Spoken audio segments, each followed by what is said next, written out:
여러 해 후에 애굽 왕은 죽었고 이스라엘 자손은 고된 노동으로 말미암아 탄식하며 부르짖으니 그 고된 노동으로 말미암아 부르짖는 소리가 하나님께 상달된지라. 하나님이 그들의 고통 소리를 들으시고 하나님이 아브라함과 이삭과 야곱에게 세운 그의 언약을 기억하사 하나님이 이스라엘 자손을 돌보셨고 하나님이 그들을 기억하셨더라. 아멘. 기도하겠습니다. 하나님 아버지, 오늘도 하나님의 은혜 가운데 이 자리에 나와 함께 예배할 수 있게 하심 너무 감사합니다. 이 은혜가 얼마나 큰지 우리의 영안을 열어주시고, 그래서 하나님 앞에 진짜 감사를 드리는 감사의 예배가 되게 하여 주시옵소서. 하나님, 이 시간도 또한 예배 가운데 우리에게 말씀하시는 하나님, 우리 각자에게 말씀하시는 하나님의 음성을 우리 모두가 각자 듣기 원합니다. 귀를 열고 마음을 열어 하나님이 주시는 이 말씀을 듣고 하나님의 말씀에 순종하며 하나님을 더욱더 사랑하게 되어지는 그 귀한 은혜가 우리 모두에게 있게 하여 주시옵소서. 감사드렸고 살아계신 예수님의 이름으로 간절히 기도했습니다. 아멘.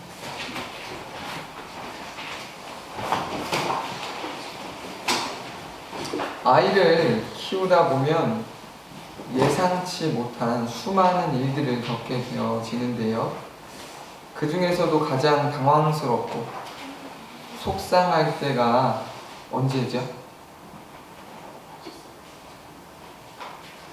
아마도 아이가 심하게 다치거나 몹시 아플 때일 것입니다. 아파서 울든 다쳐서 울든 아이가 닭똥 같은 눈물을 흘리면서 아파하면 그 모습을 보는 것 자체가 부모에게 있어서는 말할 수 없는 아픔이고 고통입니다. 지금도 얼마나 많은 부모들이 병실에 누워 아파하는 아이를 보며 고통의 눈물을 흘리고 있는지 모릅니다. 그렇게 할 수만 있다면 부모들은 아이의 고통을 대신 짊어지고 싶어 합니다. 내가 대신 아파하고 싶다라고 말하죠. 아플 수 있다면 내가 우리 아이를 대신해서 아프고 싶다고 말해요. 이것은 부모들의 공통된 마음입니다. 여기서 우리가 기억해야 할 사실은 자식들을 향한 부모들의 이 애절한 마음과 비교할 수 없는 것이 바로 우리를 향한 하나님의 마음이라는 사실입니다. 하나님은 우리의 아픔과 슬픔, 고통에 무관심하신 분이 결코 아니십니다. 우리가 아파하면 하나님은 더 아파하시고 우리가 슬퍼하면 하나님은 더 슬퍼하십니다. 왜 그렇죠? 하나님은 우리를 지으신 창조주시오 우리는 하나님의 소유, 즉 하나님의 자녀이기 때문에 그렇습니다. 만약 하나님께서 인간의 아픔과 슬픔, 고통에 무관심한 분이셨다면 결코 독생자 예수님을 우리를 위해 십자가에 내어주시지 않으셨을 것입니다. 그러나 하나님은 영원한 지옥에서 영원한 고통을 받으며 살아갈 수밖에 없는 우리를 살리시기 위하여 하나뿐인 아들 예수님을 우리를 대신하여 기꺼이 십자가에 내어주셨습니다. 고대 그리스 사람들은 신은 완전한 존재이기 때문에 무감각하여 고통이나 아픔을 경험할 수 없어야 한다고 생각했습니다. 이것이 그들이 가지는 신론이었어요. 신에 대한 이해였어요. 왜냐하면 고통을 겪는다는 것은 불완전함의 표시라고 그들은 생각했기 때문에 그렇습니다. 신이 고통을 느끼고 슬픔을 느낀다. 그러면 신이 아니지 라고 생각하는 거예요. 논리적으로 따지면 그들의 주장이 틀린가요? 아니면 맞는가요? 맞죠. 논리적으로 따지면 맞는 얘기예요. 완전하고 전능한 신이 어떻게 슬픔과 아픔, 고통을 느낄 수 있겠어요? 만약 고통과 슬픔을 느낀다면 그 자체가 뭐예요? 모순이 되는 거죠. 전능하지도 완전하지도 완벽하지도 않다라는 것을 의미하는 거가 되는 거죠. 그러나 성경을 보면 완전하고 전능하신 하나님께서 마치 불완전하고 미약한 피조물처럼 고통을 호소하시는 내용들이 여러 곳에서 소개되어지고 있는데 우리는 그 중에서 가장 대표적인 한 곳의 말씀을 찾아보려고 합니다. 예레미야 31장 20절입니다. 예레미야 31장 20절.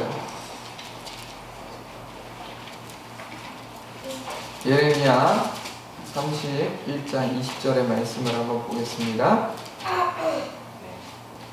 자, 읽어볼까요? 시작. 에브라임은 나의 사랑하는 아들, 기뻐하는 자식이 아니냐.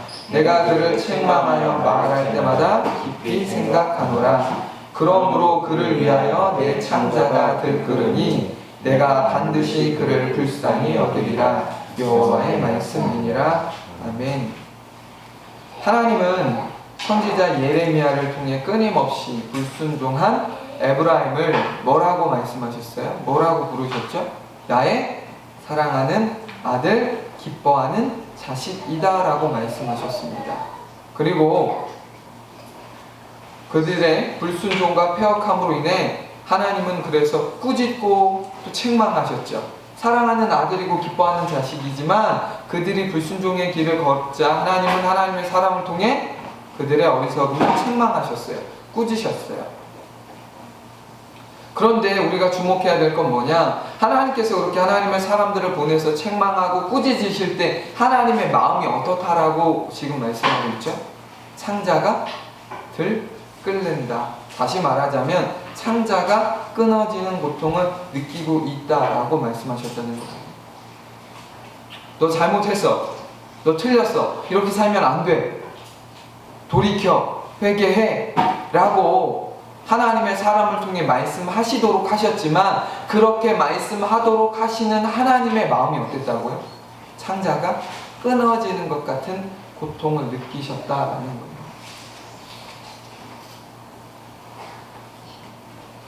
하나님은 육체를 가진 사람과 달리 영이시기에 당연히 무엇이 없어요? 무엇이 없어요? 창자가 없지요. 창자가 없는 하나님이 창자가 끊어지는 고통을 느끼신다는 것은 무엇입니까? 논리적인 모순이에요. 없는데 어떻게 끊어지는 고통을 느껴요? 그렇게 이 말씀은 논리적인 접근이 아니라 신학적인 접근을 해야 올바르게 해석할 수 있습니다. 창자가 없으신 하나님께서 창자가 끊어질 것 같은 고통을 느끼신다는 것은 무한하신 하나님께서 유한한 인간이 쉽게 이해할 수 있도록 비유로 말씀하신 신인 동형론적 표현이라고 말하는 것이지요. 여기서 우리가 기억해야 할 것은 하나님께서 창자가 끊어지는 것과 같은 고통을 느끼신다라고 친히 그분이 말씀하셨다라는 것입니다. 다시 말하자면 나는 고통을 느낀다라고 말씀하시는 거예요. 고대 그리스 사람들은 그들이 가지는 신적 이해는 뭐였다고요? 신은 그렇게 고통과 슬픔을 느낄 수 없다라고 말했지만 하나님, 성경이 말하는 하나님은 어떤 하나님이요? 고통을 느끼시는 하나님이다 라고 말씀하고 있다는 거예요. 고통을 느끼신다. 하나님은 고통을 느끼시되 뼈에 사무치리만큼 고통을 깊이 느끼시는 하나님이십니다. 그런데 여기서 중요한 사실, 저와 여러분이 보셔야 될 것은 무엇이냐? 혹자들의 말처럼 하나님께서 불완전하고 무능해서 고통을 느끼시는 것이 아니라는 거예요. 그러면 왜 전능하신 하나님께서 고통을 느끼시는 걸까요? 그 이유를 앞서 말씀드렸지만 방금 전에 읽었던 예레미야 31장 20절에서도 확인할 수 있습니다. 에브라임은 나의 사랑하는 아들이라고 하나님은 말씀하셨죠. 여기서 여러분 에브라임은 당시 이스라엘만을 의미하는 것일까요? 아니죠. 우리는 그 정도의 상식은 알고 있어요. 당연히 아니에요. 하나님의 은혜로 영적인 이스라엘이 된 모든 사람들을 포함하는 것입니다. 여기서 에브라임은 나의 사랑하는 아들. 전능하신 하나님께서 고통을 느끼시는 한 가지 이유는요, 하나님이 우리의 진정한 아버지이시며 독생자 예수님을 십자가에 내어주시기까지 우리를 사랑하시기에 말할 수 없는 고통을 느끼신다라고 우리는 이해할 수 있습니다. 하나님의 고통은 그러니까 뭐예요? 곧 우리를 향한 하나님의 사랑이 곧 하나님의 고통이다 라고 정리할 수 있는 거예요. 하나님의 고통이 뭐라고요? 우리에 대한 사랑이다. 하나님께서 우리를 사랑하시지 않는다라면 고통을 느낄 이유가 하나도 없는 거예요. 전혀 없는 거예요. 그렇게 하나님께서 고통을 느끼시는 것은 무엇으로 이해해야 합니까? 실체적인 개념으로 이해해야 될 것이 아니라 관계적인 개념으로 이해해야 한다라고 다시 한번 말씀을 드리는 거예요. 신이, 영이신 하나님이 육체를 갖지 않은 그 하나님이 어떻게 고통을 느낀다고요? 실체로서가 아니라 관계적으로서 그 고통을 체감하신다라는 것이죠. 부모와 자식. 오늘 함께 살펴볼 본문의 내용을 보시면 하나님께서 이스라엘 백성의 고통스러운 부르짖음에 귀를 기울이시며 반응하시는 것을 확인할 수 있는데요. 먼저 본문 23절을 한 번 더 읽어보기 원합니다. 자, 본문 23절. 자, 다시 한번 읽어보겠습니다. 시작. 여러 해 후에 애굽 왕은 죽었고 이스라엘 자손은 고된 노동으로 말미암아 탄식하며 부르짖으니 그 고된 노동으로 말미암아 부르짖는 소리가 하나님께 상달된지라. 아멘. 본문에서 여러 해 후라고 밝히고 있는데 이 표현은요 무엇을 기준으로 말하는 거냐면 모세가 애굽을 떠나 미디안 광야에서 생활한 것을 기준으로 오랜 시간이 흘렀다는 것을 말하는 거예요. 모세가 애굽 사람을 죽이고 그 죽인 그 일이 칼로 나자 애굽 왕 바로가 죽이려고 했잖아요. 그러니까 미디안 광야로 도망쳤다고요. 살기 위해. 그때로부터 많은 시간이 흘렀다라고 말하는 것입니다. 오늘 본문은 오랜 시간이 흐르는 동안 애굽 왕이 또 죽었다라는 것도 언급하고 있습니다. 오랜 시간이 흘렀고 또 무엇도 어떤 사건이 일어났다고요? 애굽의 왕이 죽었다라고 말하고 있어요. 밝히고 있습니다. 여기서 애굽 왕이 죽었다는 것이 무엇을 의미할까요? 애굽의 왕이 이제 없다 이것을 이야기하는 걸까요? 아니죠. 모세를 죽이려던 그 왕이 죽었다라는 것을 의미하는 거예요. 새로운 왕이 등극했다. 모세를 죽이려던 그 왕이 죽었다. 우리는 이것을 출애굽기 4장 19절에서 확인할 수 있습니다. 출애굽기 4장 19절 한 장 넘겨서 4장 19절의 말씀 한번 찾아보겠습니다. 자, 19절 시작. 여호와께서 미디안에서 모세에게 이르시되 애굽으로 돌아가라. 내 목숨을 노리던 자가 다 죽었느니라. 지금 여기서 왕이 죽었다 라고 말씀하신 이 내용에 대해서 하나님께서 구체적으로 말씀하시죠. 너를 죽이려던 자가 다 죽었다. 그러니까 돌아간다. 모세가 미디안 광야에서 자신의 정체성을 잊은 채 40년이라는 긴 세월을 양을 치는 목자로 평범하게 살았습니다. 이제 애굽에서 자기가 왕자였다라는 사실도 유대인이라고 하는 사실도 다 잊고 사는 거예요. 이젠 그런 것이 의미가 없어요. 왕자였던 게 무슨 의미가 있고 내가 유대인이라고 하는 게 하나님의 백성 택한 선민이라고 하는 게 무슨 의미가 있어요. 난 지금 도망자 신세로 미디안 광야에서 양을 치는 그냥 목자로 살 뿐이에요. 그러는 동안 이스라엘 백성들은 여전히 애굽에서 고통스러운 시간을 보내고 있었습니다. 모세는 목자로서 그냥 평범하게 양을 치는 동안 애굽에 살고 있는 동족 이스라엘 백성들은 뭐하고 있다고요? 고통스러운 시간들을 보내고 있었다라고 하는 것이죠. 본문에서 왕의 죽음과 이스라엘 백성들의 고된 노동으로 인한 탄식을 동시에 언급하는 이유가 있습니다. 그것은 이 두 가지가 서로 연관되어 있기 때문에 그렇습니다. 고대 이집트에는 새로운 왕이 등극하면 죄인들을 사면해주고 노예들에게 자유를 주는 독특한 관습이 있었습니다. 왕이 등극하면 이벤트와 같은 거예요. 뭐예요? 특사로 감옥에 있는 죄수들을 풀어주고 노인들에게 자유를 주는 거예요. 이러한 관습을 누가 알고 있었을까요? 이스라엘 백성들이, 노예로 있는 이스라엘 백성들이 잘 알고 있었겠죠. 그러니까 넷이 무엇을 기대했겠어요?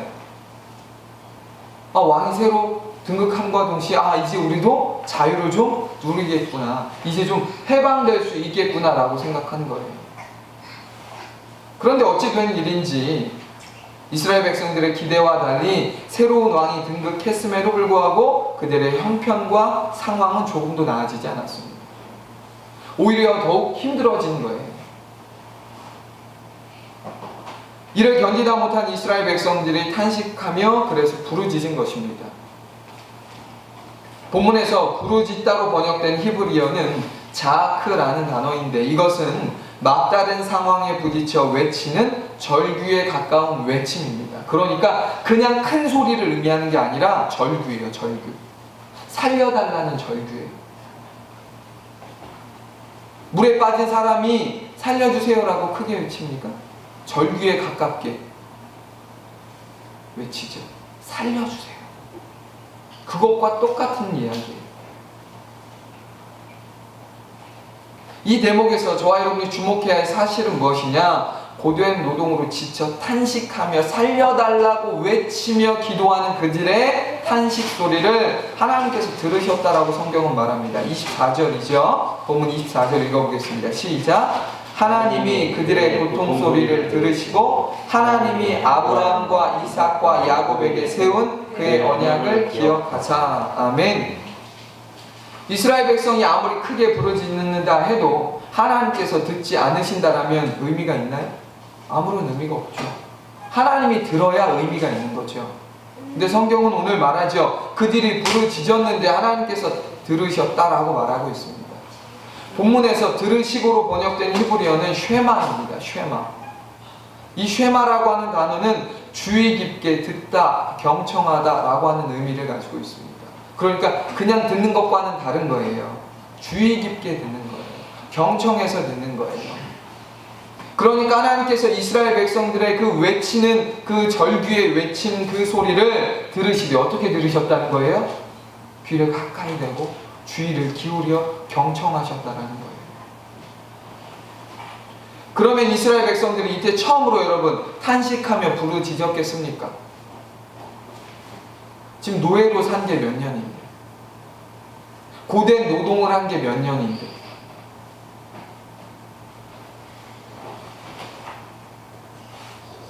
그들은 모르긴 몰라도 수백, 수천, 수만 번 부르짖었을 것입니다.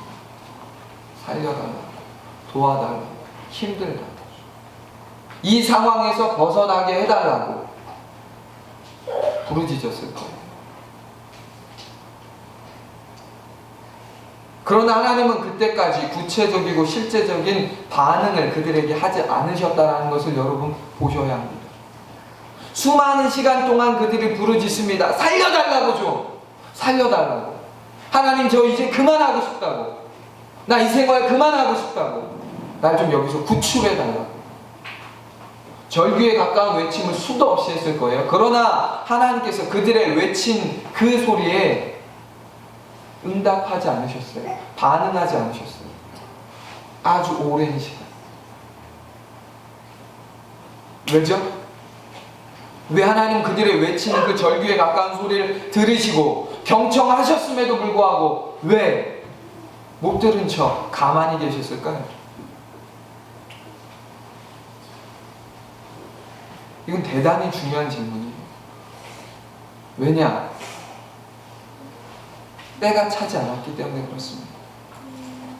아직 하나님이 정하신 때가 차지 않았기 때문에 그렇습니다. 여러분, 하나님은요, 때가 찰 때까지 기다리시는 분이십니다. 하나님은 하나님이 정하신 때까지 기다리시는 분이에요. 우리는 그것을 갈라디아서 4장 4절과 5절의 말씀을 통해서 구체적으로 확인할 수 있습니다. 갈라디아서 4장 4절과 5절입니다.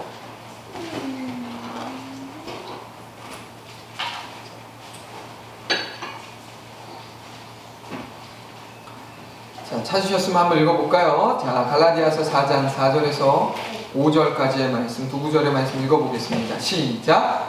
때가 참에 하나님이 그 아들을 보내사 여자에게서 나게 하시고 율법 아래에 나게 하신 것은 율법 아래에 있는 자들을 속량하시고 우리로 아들의 명분을 얻게 하려 하심이라. 아멘. 여기서 핵심은 뭐예요? 서두에 때가 참에, 때가 참에. 우리가 예배 시작 전에 꼭 부르는 찬양, 때가 참에. 신령과 진정으로 예배하는 그때, 때가 참에.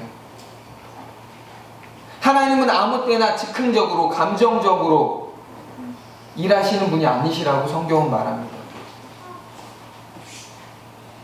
하나님은 하나님께서 정하신 때 정확하게 일하시는 분이심을 믿으시기 바랍니다. 이것이 하나님께서 일하시는 원칙이요 방법입니다. 우리와 다른 거예요. 우리는 기분에 따라 일하죠. 상황에 따라 일하죠. 환경에 따라 일하죠. 하나님은 그렇게 하지 않으세요. 정하신 때에 그때 하나님은 일하십니다. 성경은 예수님께서 사람의 몸을 입고 이 땅에 오신 것도 어느 날 갑자기 오신 것이 아니라 하나님께서 정하신 때가 참에 오셨다라고 분명히 말씀하고 있습니다. 이것이 여러분, 저와 여러분에게 무엇을 의미할까요? 간절히 부르짖음에도 불구하고 하나님께서 응답이 없을 때, 아무런 일이 일어나지 않을 때, 우리가 원하는 그 일이 일어나지 않을 때 실망하거나 낙심할 것이 없다라고 바라봐야 한다는 것입니다. 해석해야 한다는 것입니다. 기도하죠. 이 상황에서 좀 벗어나게 해달라고, 우리 아이가 빨리 나을 수 있도록 하나님 은혜를 베풀어 달라고 기도하죠. 살려달라고 기도하죠. 경제적인 위기 가운데서 벗어나게 해달라고 기도하죠. 그러나 하나님께서 즉각적인 응답을 하지 않으실 때는 이유가 있다는 거예요. 뭐예요? 때가 차지 않았다는 거예요. 아직 그 때가 차지 않았다는 거예요. 하나님께서 일하실 때가 아직 안 찼다는 것입니다. 그러니까 하나님께서 우리의 기도의 귀를 닫고 계신 것도 아니고 우리에게 관심이 없는 것도 아니라 우리에게 지극한 관심을 가지고 경청하시되 그때가 차지 않았기 때문에 기다리고 계신다는 것이죠.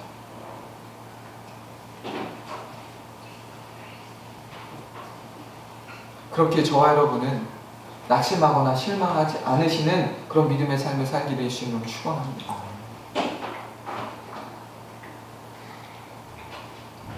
하나님은 우리의 부르짖음에 귀를 기울이고 계십니다. 아멘. 그래서 반드시 신실하게 일하실 것입니다. 아멘. 이것을 믿는 게 진짜 믿음이죠. 좀 좋아지면 하나님은 우리에게 은혜를 베푸시는구나. 기도했음에도 불구하고 변화가 없으면 하나님이 내 기도를 듣지 않으시나? 라고 생각하지 말라는 거예요. 그렇지 않다는 거예요. 하나님은 자녀들의 부르짖는 소리를 듣되 가볍게 듣지 않으시고 주의 깊게 들으십니다. 왜요? 다시 한번 강조하지만 하나님은 우리의 아버지십니다. 다시 말하자면 자녀의 고통이 곧 하나님의 고통이기 때문에 그렇습니다. 자식의 고통을 보면서 부모가 아파하는 것처럼 하나님은 우리의 고통을 보면서 하나님은 아파하신다고요. 그것이 하나님의 고통이라고요. 이것이 얼마나 놀라운 은혜입니까? 만왕의 왕이신 하나님께서 잠시 있다가 사라질 안개와 같은 우리의 부르짖음을 들어주시는 것 자체가 상상할 수도 없는 큰 은혜인데, 하나님은 우리의 부르짖음을 단순히 듣는 정도가 아니라 주의를 기울여 들으시되 부르짖을 수밖에 없는 자녀들의 고통을 함께 느끼시면서까지 들어주시니 놀라운 은혜가 아닐 수 없습니다. 하나님 그냥 주의를 기울여 들어주는 정도가 아니라 아파하는 그 아픔에 동참하면서 그 이야기를 듣고 계신다는 것이요.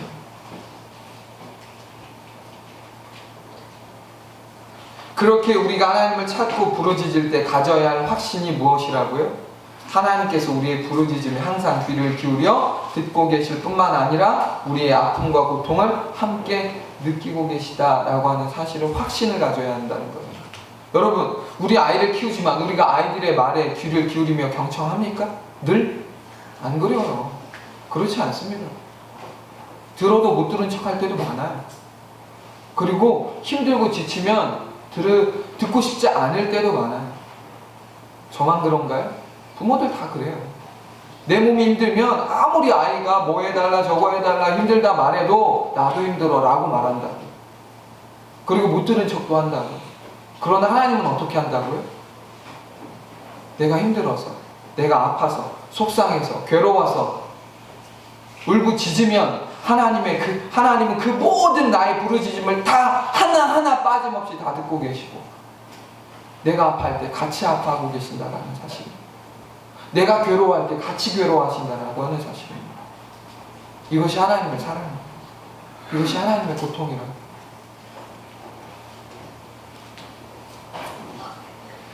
이스라엘 백성들의 고통 소리에 주의를 기울여 들으신 하나님은 아브라함과 이삭과 야곱에게 세우신 언약을 기억하신다라고 오늘 본문은 말씀하고 있습니다.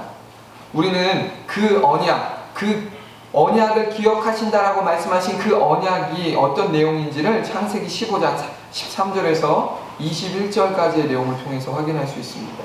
창세기로 넘어와서 창세기 15장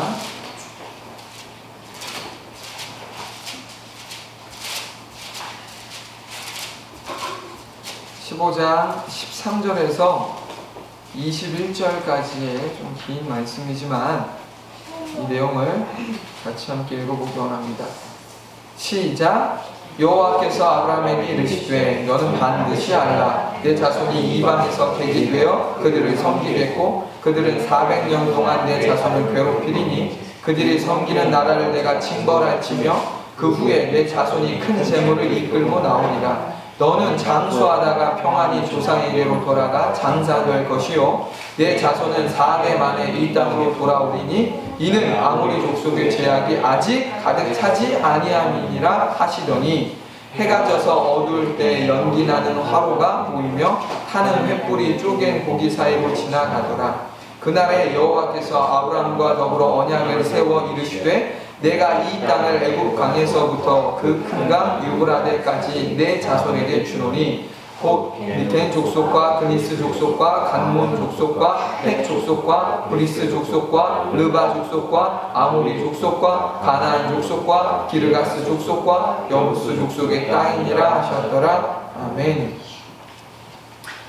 하나님은 후사가 없던 아브라함에게 하늘의 묵별과 같은 많은 자손과 땅을 주시겠다라고 약속하셨는데 이때 하나님은 그렇게 약속만 하신 것이 아니라 그 약속이 구체적으로 어떻게 이루어질지에 대해서도 성취되는 그 과정에 대해서도 말씀하셨다라는 것을 오늘 지금 저희가 읽은 내용에서 확인할 수 있습니다. 아브라함의 후손들이 낯선 이방 땅에서 나그네가 될 것이다 라고 하나님 말씀하셨어요. 그 전에 하나님께서 아브라함이 어떻게 죽을지도 말씀하셨죠? 평안하게 장수하다가 조상에게 너는 돌아갈 것인데 네 후손들은 어떻게 될 거라고 말씀하셨어요? 16절 내 자손은 4대 만에 이 땅으로 돌아오리니 4대 만에 돌아올 것이다.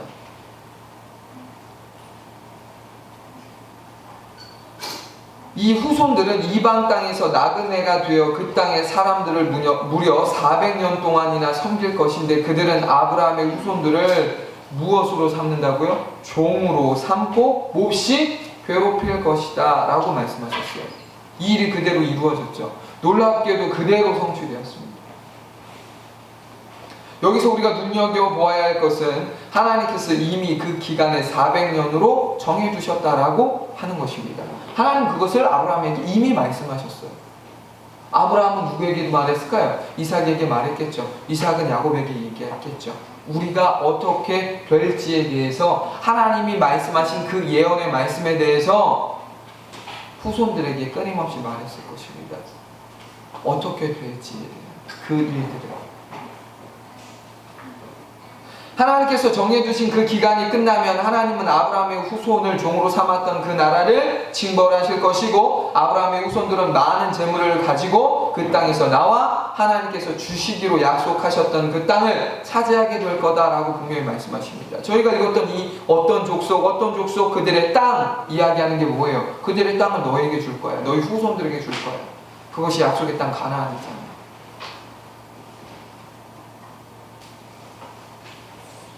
아브라함에게 말씀하신 이 약속의 말씀은 하나도 빠짐없이 다 성취되었습니다.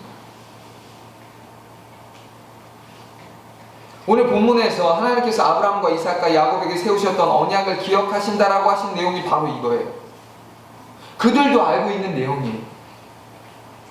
아브라함이 후손들에게 가르쳤고 그의 후손들이 그의 후손들에게 가르쳤었을 내용이 바로 이거라고요. 하나님께서 우리에게 이런 은혜와 축복을 주실 것인데 그 과정이 이렇게 될 거야. 그 기간이 400년이야. 4대 만에 우리는 돌아올 거야. 하나님이 약속하신 가나안 땅에 들어갈 거야.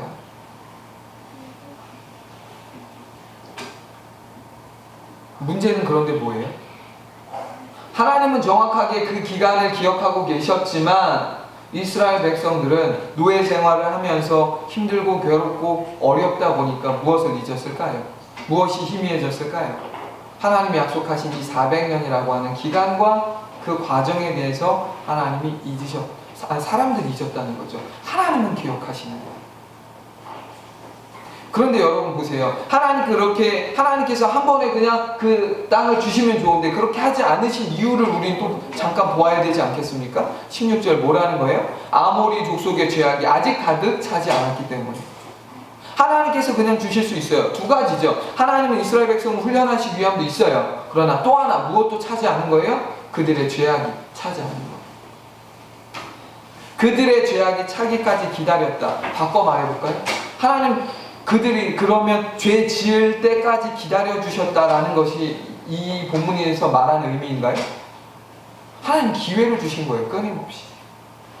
이스라엘 백성에게 기회를 주셨던 것처럼 하나님 그 땅에게 기회를 주시는 거예요. 하나님께서 보세요. 노아의 방주 사건을 보시면 하나님께서 노아의 방주를 만드시는 그 사건 가운데 바로 하나님이 일하실 수도 있잖아요. 그런데 하나님 그렇게 안 하세요. 아주 오랜 기간 방주를 만들게 하시는 그 기간 동안 하나님은 사람들에게 끊임없이 돌아올 수 있는 기회를 주셨어요. 그러나 그들은 돌아오지 않았죠. 이 하나님이 정해두신 기간이라고 하는 것은 하나님의 입장에서 볼 때는 은혜를 베풀어 주신, 우리에게 주시는 은혜의 기간인 줄 믿으시기 바랍니다. 하나님 은혜를 주시는 거예요. 돌아오라고. 400년을 기다려 주신 거예요. 근데 그들은 돌아오지 않았고 그들은 회개하지 않았고 돌이키지 않았죠. 그 기간 동안에 이스라엘 백성은 훈련받았습니다. 하나님이 계획하신 훈련을 받은 거죠. 믿음의 사람으로서. 영적인 훈련을 받은 거예요. 육체적인 훈련을 받은 거예요. 근데 문제는 뭐냐? 그들은 영적으로도 육체적으로도 성장하지 않았다라는 거예요. 왜? 그들은 하나님의 언약을 기억하지도 못했거든요. 하나님이 말씀하신 그 언약을 잊어버렸거든요. 상황이 힘들고 환경이 어렵다는 이유로. 그들은 잊었지만 하나님은 기억하고 계셨고 그 기억하신 그때가 찾아 하나님은 그것을 구체적으로 실행에 옮기기 시작하셨습니다. 본문 25절. 자, 출애굽기 2장 25절이죠. 읽어볼까요? 시작. 하나님이 이스라엘 자손을 돌보셨고 하나님이 그들을 기억하셨더라. 아멘. 하나님은 하나님께서 정하신 때가 찾아 지체하지 않으시고 일하시기 시작하셨습니다. 그때가 되니까 하나님은 바로 일하시기 시작한 거예요. 그 일하시기 시작하는 그 하나님의 첫 번째 단추가 뭐예요? 모세를 준비시킨 거잖아요. 그 다음 내용이 3장이 뭐예요? 모세를 부르시는 콜링의 내용이잖아요. 하나님이 정하신 때가 되자 하나님은 하나님께서 직접 일하시지 않고 하나님의 사람 모세를 부르시잖아요. 그리고 이스라엘 백성을 구원하는 그 일에 하나님이 쓰시도록 택하시잖아요. 하나님은 누구보다 이때를 손꼽아 기다렸을 것입니다. 왜요? 내 백성이 고통당하는 것을 보았잖아요. 보고 있잖아요. 듣고 계시잖아요. 그러니까 하나님은 이때를 손꼽아 기다리는 거예요. 400년. 400년이란 긴 세월 동안 이스라엘 백성들이 애굽의 압제로 인하여 많은 고통의 눈물을 흘리며 하나님의 도우심을 간구했을 것입니다. 얼마나 많은 사람들이 피눈물을 흘렸겠어요. 일을 하는데 돈을 받지 못하고 매맞고 욕먹고 끼니도 제대로 챙겨 먹지 못한다라면 어느 누가 힘들지 않고 불평하지 않고 어느 누가 눈물을 흘리지 않겠습니까? 고된 노동이라고 오늘 본문은 2번이나 강조하잖아요. 고된 노동을 했어요. 그들은 우리가 상상할 수도 없는 뙤약볕에서 하나님 그들의 눈물을 보았을 것이고 하나님은 그들의 부르짖음을 들으셨단 말이에요. 하나님이 그러니까 그때가 차기까지 손꼽아 기다렸다는 것이죠. 그러나 문제는 그들이 흘리는 눈물과 간절한 간구에도 하나님은 가만히 기다리실 수밖에 없었어요. 400년이 차기까지. 아무리 그들이 부르짖고 아무리 괴로워서 탄식한다 한들 하나님은 그들에게 어떠한 것도 해주실 수가 없었던 거예요. 왜요? 아직 그 기간이 안 찼잖아요. 아직 정하신 그때가 차지 않았잖아요. 하나님은 애굽의 잔인한 압제로 고통받는 이스라엘 백성을 당장이라도 구원시켜 주시고 싶으셨지만 그럴 수 없으셨어요. 여러분, 이때 도와주고 싶어도 도와주지 못한 하나님의 마음이 어땠을지 여러분 상상이 가십니까? 한번 상상해 보자고요. 지금 내 자식이 남의 집에서 매 맞고 있어요. 욕 먹고 있어요. 굶고 있어요. 여러분, 그것을 보는, 그것을 아는, 모른다면야 모르겠지만 알아요. 알고 듣고 있어요. 그런다면 여러분의 마음이 어떻겠습니까? 그런데 아직 때가 안 차서 도와줄 수 없는 하나님의 마음, 실제적으로 도와줄 수 없는 그 하나님의 안타까운 마음, 속이 거먹게 타지 않았겠습니까?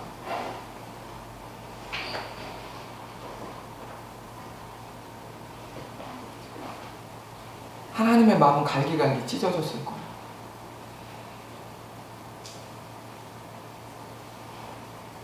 우린 아이들을 키우면서 이런 비슷한 감정을 느끼잖아요. 내가 좀 아팠으면, 차라리 내가 아팠으면 좋겠다. 근데 이건 그냥 잠깐 감기에 걸리거나 잠깐 아이의 어떤 질병에 걸려서 병원에 입원한 수준이 아니잖아요. 그것과는 비교되지 않는 상황에 노출되어 있는 이스라엘 백성을 보는 하나님 아버지의 마음 말이에요. 그냥 그 자체를 보는 것도 괴로운데 그들이 부르짖잖아요. 울면서 도와달라고. 기도하잖아요. 살려달라고. 그 기도에 즉각적인 응답을 하실 수 없는 하나님의 이 마음과 괴로움.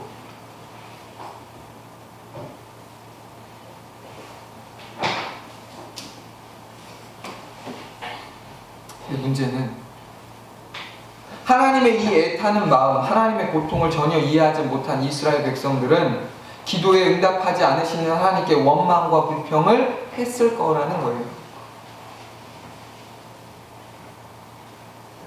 기도했잖아요.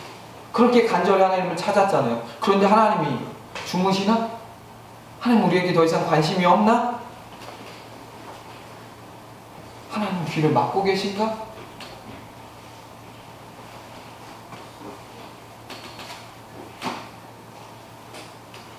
응답받지 못하는 기도를 하는 그들은 하나님께 화를 냈을 거예요. 원망했을 거예요. 분명 불평했을 거예요. 그들 중에는 하나님은 없다며 하나님을 떠난 자들도 있을 것입니다. 하나님 없어.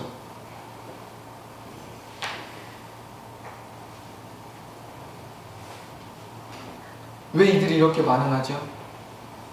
그들은 하나님의 마음, 하나님의 고통을 눈꽃만큼도 이해하지 못하기 때문에 그렇습니다.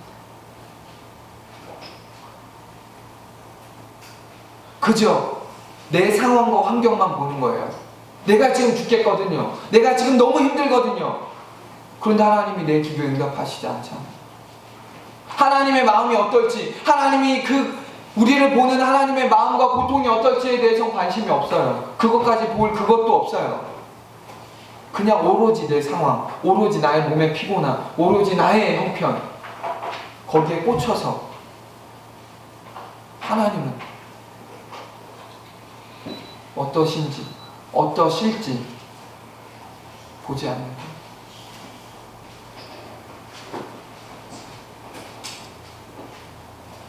상황은 많이 다르지만 저도 비슷한 경험을 한 적이 있습니다.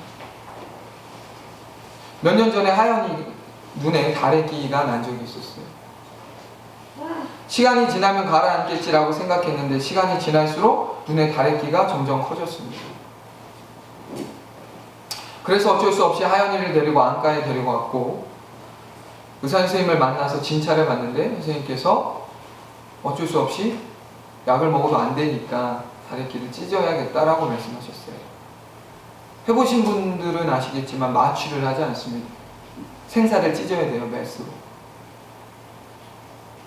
가만히 얘가 있지 않잖아요. 그러니까 천 같은 걸로 아이 몸을 감싸고 저로 하여금 거기 위를 이렇게 누르도록 하더라고요. 어깨부터 다 움직이지 못하도록.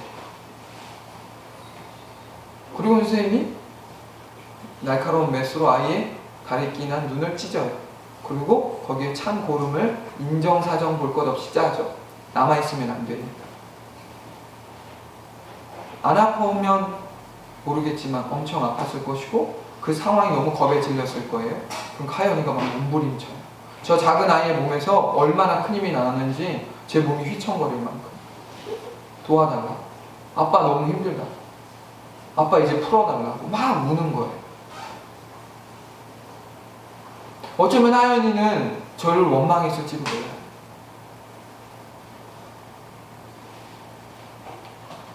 이 상황에서 빨리 좀 풀어줬으면 좋겠다라고. 답답하다.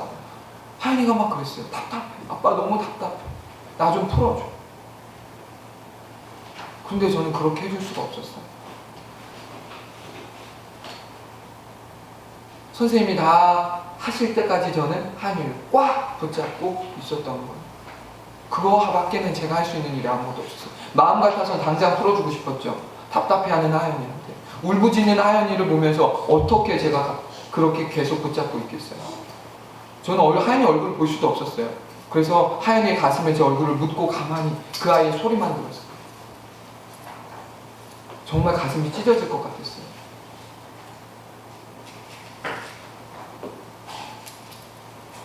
그런데 하나님은 저에게 이 일을 2번 경험시키더라고요. 쨌고 그래서 낫는 것 같더니 다시 막 부어오르기 시작하는 거예요. 그래서 다시 그 병원을 찾아갔고 이 일을 한 번 더 경험하게 하셨어요. 하나님. 그러면서 오늘 본문에 이 하나님의 마음이 어떨지 저로 하여금 느끼게 하시는 거라고 오늘 말씀을 준비하면서 제가 느끼게 된 거예요. 하나님의 마음이 얼마나 아팠을까? 하나님의 마음이 얼마나 찢어졌을까? 고통당하는 내 백성이 당하는 그 환경도, 상황도, 괴로움도 하나님 다 아시고 보고 계신데 기다려줄 수밖에 없는, 기다릴 수밖에 없는 하나님.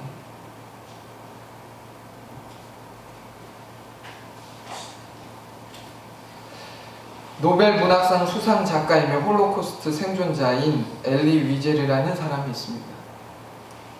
그는 악명 높은 아우슈비츠 수용소에서 겪었던 많은 이야기들을 책으로 냈는데 그 중에 한 이야기를 소개하려고 합니다.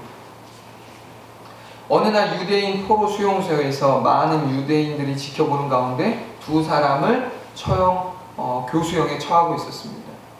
많은 사람들이 지켜보는데 무슨 잘못을 했는지 모르겠어요. 근데 2사람을 교수형에 처하는 거예요. 한 사람은 나이가 지긋한 노인이었고 또 한 사람은 12세 정도, 우리 봄이 또래 정도 된 소년이 교수형에 처해야 하는 상황이었습니다. 교수형은 뭐냐면 우리 친구들은 모를 수도 있지만 이제 밧줄을 목에 걸고 그래서 바닥을 딱 이렇게 떨어뜨려서 사람의 목매달아 죽게 만드는 게 교수형이에요. 이 2사람은 교수형에 처하는 거야. 노인과 소년. 교수대에 매달린 노인은 10여 분이 지나자 곧바로 숨이 끊어져 죽었지만 어린 소년은 몸이 가벼워 밧줄에 목이 매달린 채 30분이 지나도록 목숨이 끊어지지 않고 계속 발버둥 쳤습니다.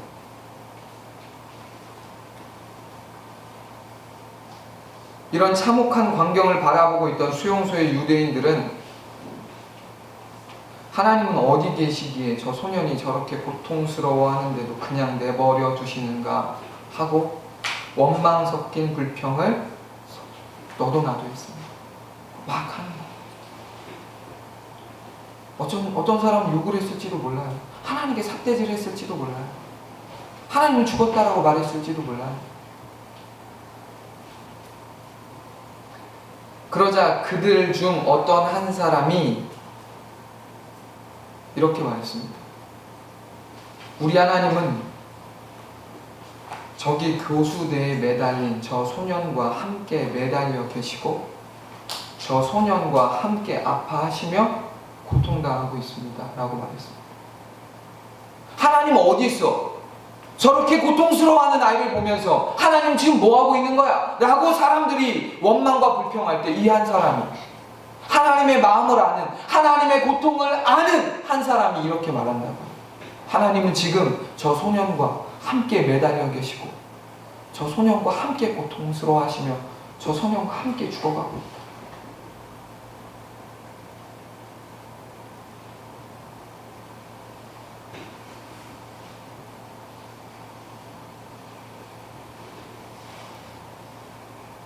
여러분, 하나님의 마음, 하나님의 고통을 아십니까?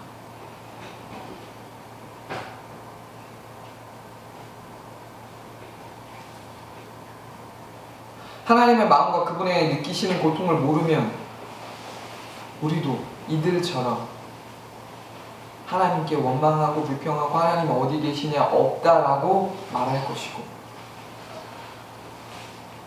심하게는 하나님을 부인할지도 모릅니다. 하나님은 그런 건 없어 라고 말할지도 모르죠. 상황의 어려움과 환경의 어려움으로 인하여 많은 사람들이 불평하고 원망합니다. 몸의 질병으로 인하여 괴로워서 하나님께 불평하는 사람도 많아요. 그러나 그들이 모르는 게 뭐예요? 상황도 알고 환경도 알고 자기 육체적인 질병의 고통도 알지만 그들이 모르는 건 하나님의 고통입니다. 아파하는 날 보면서 더 아파하시는 하나님의 마음이 그 고통을 모르는 거예요.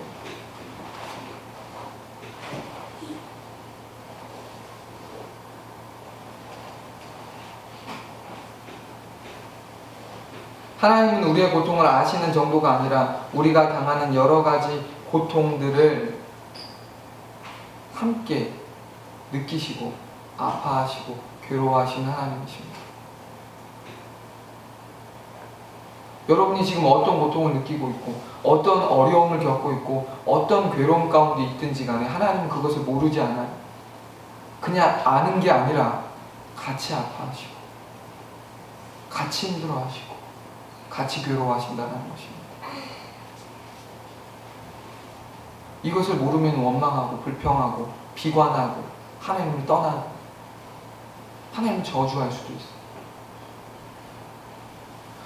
아파하는 그것을 보는 것 자체도 괴로운데 아파하면서 하나님을 원망하는 그것을 보는 하나님 아버지의 마음이 어떨까요?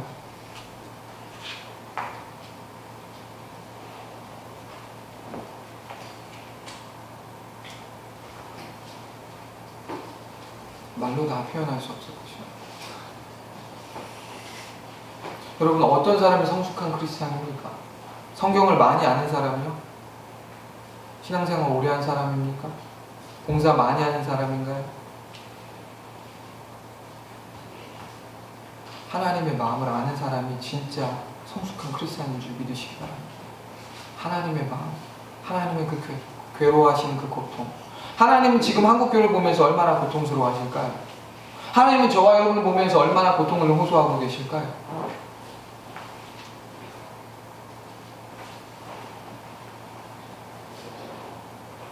바라기는 저와 여러분의 믿음이 정말 하나님의 고통과 마음을 헤아릴 수 있는 그런 성숙한 믿음의 사람들 되어지길 간절히 원합니다.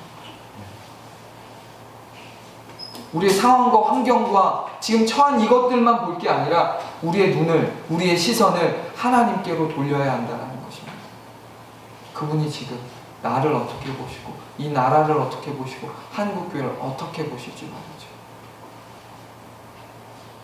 그래서 하나님과 같이 아파하고 하나님과 같이 괴로워하며 하나님이 눈물을 흘릴 때 같이 눈물을 흘리는 그런 믿음의 은혜가 우리 모두에게 있기를 예수님을 축원합니다. 아멘. 우리 같이 한번 이 시간 찬양하면서 기도하고 싶습니다.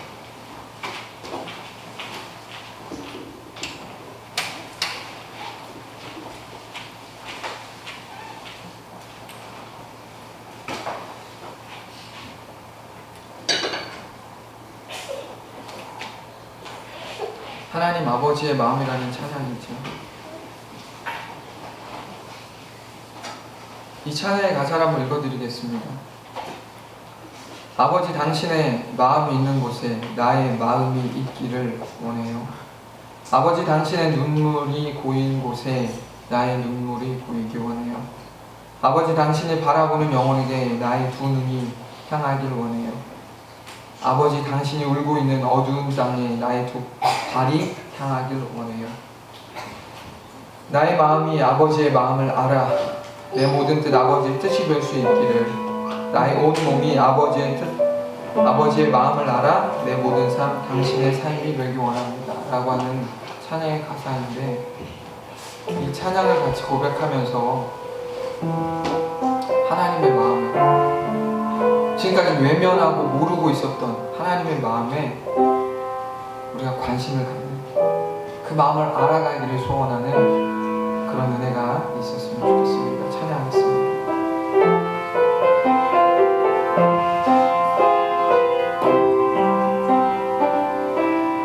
오직 당신의 마음이 있는 곳에 나의 마음이 있기를 원해요. 아버지 당신의 눈물이 고인 곳에 나의 눈물이 고이길 원해요. 아버지 당신이 바라보는 영혼에게 나의 두 눈이 향하길 원해요. 아버지 당신이 울고 있는 어두운 땅에 나의 두 발이 향하길 원해요. 나의 마음이 아버지의 마음 알아 내 모든 뜻 아버지의 뜻이 될 수 있기를. 나의 온 몸이 아버지의 마음 알아 내 모든 삶 당신의 삶 되기를. 아버지 당신의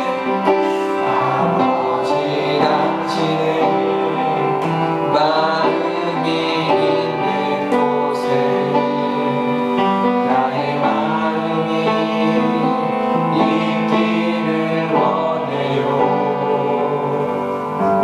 아버지 당신의 눈물이 고인 곳에 나의 눈물이 고이길 원해요. 아버지 당신의 바라보는 영혼에게 나의 두 눈이 향하길 원해요. 아버지 당신의 눈물이 어두운 땅에 나의 두 발이 향하길 원해요. 나의 마음이 아버지의 마음 알아 내 모든 뜻 아버지의 뜻이 될 수 있기를.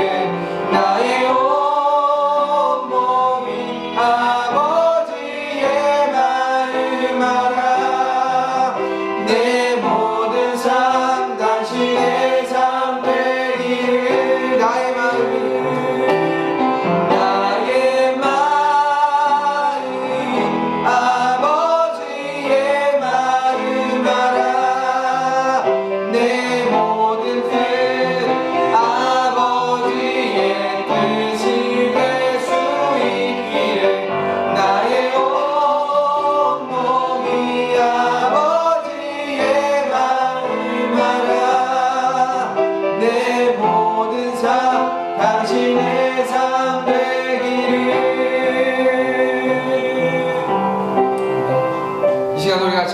가졌으면 좋겠습니다. 여러분, 우리는 얼마나 우리의 마음과 우리의 고통에 머물러서 하나님의 고통에 관심도 없이, 그러니까 원망하고 불평하고 짜증내고 하나님은 없다라고 말하는, 하나님 관심이 없다라는 식으로 말하는, 얼마나 이런 하나님의 마음을 더 갈기갈기 찢는 어리석은 모습들이 우리 안에 있었는지, 이 시간 말씀 가운데 하나님의 마음과 고통을 모른 채 그냥 그렇게 신앙생활을 해왔던 우리의 연약함과 어리석음을 돌아보는 시간이, 그렇게 기도하는 시간이 되었으면 좋겠습니다. 하나님, 내 삶에, 내 환경에 그냥 거기에 갇혀서 하나님의 마음과 고통은 어떠실지도 모른 채 마치 불효자식처럼 부모의 마음이 어떤지 관심도 없고 그냥 내가 원하는 것만 요구하는, 내가 원하는 것만 요청하는 그런 철없는 자식과 같이 하나님 앞에 얼마나 우리의 모습이 그러했는지를 이 시간 우리 같이 한번 회개하며 기도하는 시간 가졌으면 좋겠습니다. 기도하겠습니다. 살아계신 하나님,